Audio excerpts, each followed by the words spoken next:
ابو کھاؤ اور پیو.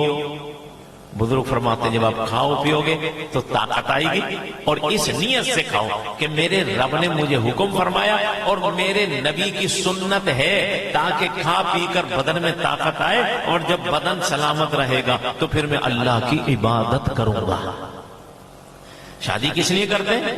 تاکہ اولاد حاصل ہو. تو پھر اولاد تو کافروں کی بھی ہو رہی ہے. مسلمان نے تو مسلمان کا تو زاویہ نگاہ ہی بدل دیا. دیکھیے انسان کی بقا کے لیے نکاح جو ہے وہ ضروری ہے، لیکن اس نکاح کو بھی رسول اللہ نے اپنی سنت قرار دے دیا ہے، تاکہ آپ جو کام کریں نا وہ سنت کے مطابق ہو. صرف نیت کا عمل داخل ہے، نیت کر لیں آپ کا وہ کام ہی جو ہے کھانا پینا، مکان بنانا، کاروبار کرنا، اولاد کی تربیت کرنا.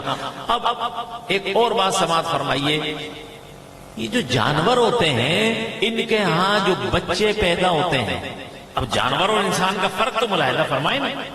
بھئی جانور کے یہاں بچہ پیدا ہوا، اس نے فطرت کے مطابق کچھ دن اس کو دودھ پلایا، کچھ دن اس سے پیار کیا، پھر کیا ہوتا ہے؟ آپ کا مشاہدہ میرا مشاہدہ ہے، پھر وہی ماں اسے بھول جاتی ہے، پھر وہی ماں جو اسے دودھ پلا رہی تھی اسے ٹکر مارتی ہے. جانور کو قطعاً پتہ نہیں، جانور کو قطعاً ہوش نہیں کہ میں نے اس کی تربیت کیسے کرنی ہے.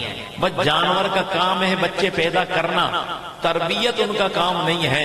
اے انسان، اگر تو بھی اولاد کو پیدا کر کے ایسے ہی چھوڑ دے اور تربیت پہ توجہ نہ ہو تو پھر بڑی معذرت کے ساتھ عرض کروں گا کہ پھر جانور میں اور ہم میں کوئی فرق نہیں ہوا، کیونکہ جانور بھی تو بچے پیدا کر کے ایسے ہی چھوڑ دیتا ہے. اگر ہم بھی بچے پیدا کر کے ایسے ہی چھوڑ دیں تو پھر ہم میں اور جانوروں میں کوئی فرق نہیں ہوا.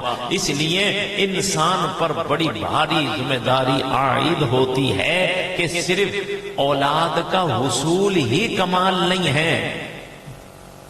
توجہ سے، اولاد کا حصول ہی کمال نہیں ہے، اولاد کو ایسا بنانا کہ معاشرہ آپ کے لیے کہے کہ سبحان اللہ، کیسا اللہ کا ولی تھا جو معاشرے کو ایسا پھول دے کر گیا ہے کہ جس کی خوشبو سے عالم مہک رہا ہے. ذمہ داری آپ کی. اگر آپ اپنے قیمتی سرمائے کی حفاظت کرنا یہ تقاضا سمجھتے ہیں طبیعت کا اور وقت کا، قیمتی سرمائے کی حفاظت کرنا اور اس کو حفاظت سے رکھنا یہ انسانی فطرت میں شامل ہے.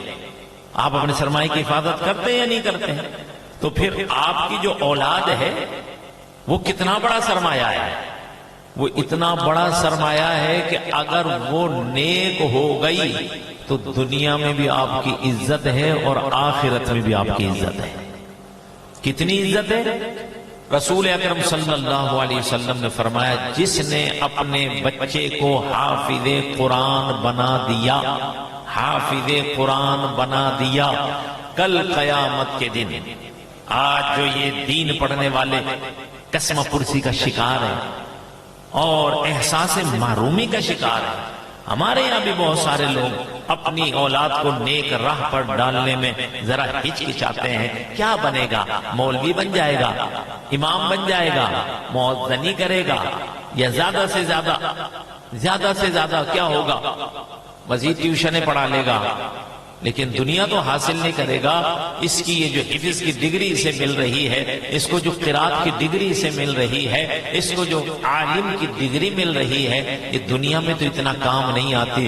لیکن سوچو ذرا سمجھو اور غور کیجئے کہ یہ جو آج سند کام نہیں آ رہی زیادہ دنیاوی معاملات میں، یہ اس کی اہمیت اتنی ہے کہ دنیا میں کام آنے والی سندیں، چاہے وہ BA کی ہو، چاہے وہ MA کی ہو، چاہے وہ فلسفی کی ہو، وہ ڈاکٹریٹ کی ہو، وہ کائی کی بھی ہو، وہ سب کی سب دنیا تک ہیں. وہ دنیا میں ہی ختم ہو جائیں گی بندے کے مرنے کے ساتھ ہی، لیکن یہ سندیں آپ کے ساتھ ہوں گی اور قیامت میں پکارا جائے گا کون ہے جس نے اللہ کا قرآن اپنے سینوں میں محفوظ کیا تھا.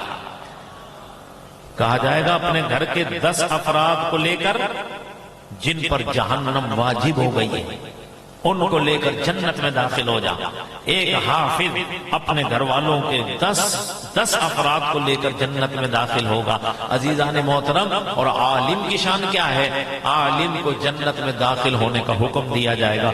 جیسے ہی وہ جنت میں داخل ہوگا اسے حکم ہوگا رک جاؤ، اسے حکم ہوگا رک جاؤ. وہ ڈر جائے گا کہ نہ جانے مجھ سے کوئی غلطی ہو گئی، کوئی رجسٹر میرے گناہوں کا کھل گیا. کہا جائے گا نہیں، تم نے ساری زندگی اللہ کا اور اللہ کے رسول کا پیغام پہنچایا ہے، اس لیے اب تمہارا پروٹوکول یہ ہے، تمہارا اعجاز یہ ہے کہ تم اکیلے جنت میں نہیں جاؤ گے، بلکہ جو تم سے محبت کرتا تھا سب کو اپنے ساتھ جنت میں لے کر چلے.